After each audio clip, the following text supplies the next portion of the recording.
Viral video kawanan bebek mati dilindas tertabrak kereta api.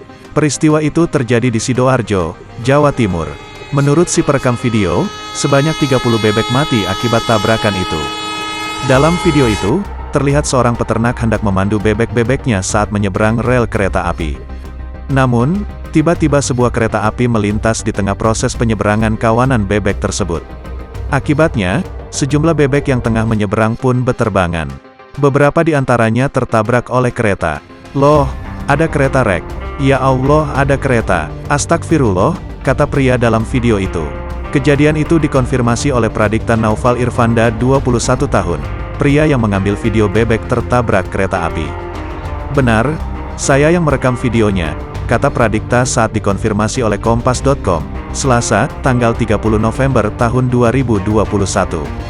Ia mengatakan, kejadian itu terjadi pada Senin, tanggal 29 November tahun 2021, di daerah Sepanjang Asri, Kecamatan Taman, Kabupaten Sidoarjo, Jawa Timur.